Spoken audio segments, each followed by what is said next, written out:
How GoHighLevel went from $0 to $4 billion and what that means for you. Wonder why you're suddenly seeing GoHighLevel everywhere lately? There's a reason, and it goes back to 2018. That year, Sean Clark, Varun Vairavan, and Robin Alex saw something most business owners already knew firsthand. Running a business had become complicated. Businesses were paying for one tool for email marketing, another for websites, another for funnels, another for text messaging, another for scheduling, another for reviews, another for CRM, another for automation. Everything cost money, everything was disconnected, and everything created more work. So, the founders set out to build something different. Not another marketing tool, but a business operating system. One place where businesses could manage customers, leads, websites, follow-up, calendars, reviews, and automation. At first, GoHighLevel primarily attracted agencies and established businesses. The appeal was obvious: simplify, consolidate, reduce costs, save time.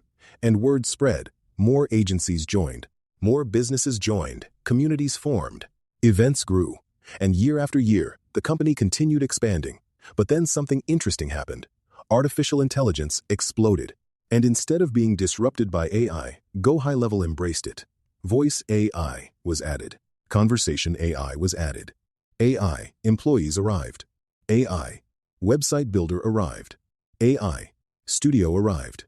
And capabilities that once required developers, designers, and expensive software suddenly became available inside the platform itself. And something unexpected happened. GoHighLevel started attracting a second audience.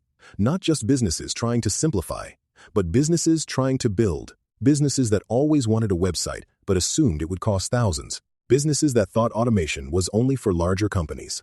Businesses that didn't have large staffs. Businesses that didn't have huge budgets. Businesses that simply wanted to compete. And suddenly, the same platform was serving two very different needs. For existing businesses, it became a way to simplify. For newer businesses, it became a way to build. And that may help explain why GoHighLevel has grown so rapidly. Because somewhere along the way, it evolved from software into something much bigger. A platform, an ecosystem, a community. And according to reports, that growth eventually pushed the company's sales past $4 billion. But perhaps that's not the most interesting part of the story. Because the bigger story isn't really about GoHighLevel.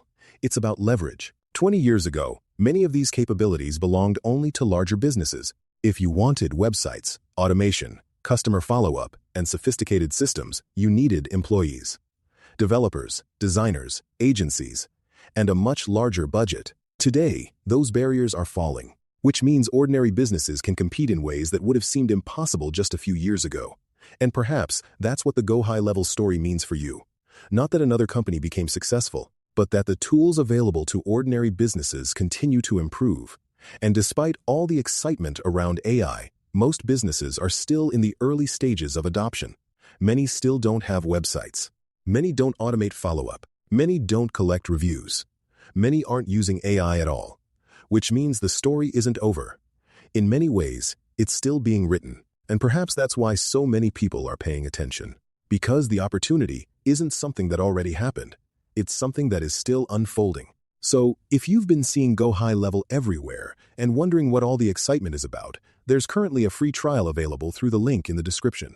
Whether you're looking to simplify an existing business, launch something new, or simply understand why the company has grown so quickly, it might be worth exploring. Because sometimes the most interesting stories aren't the ones that have ended.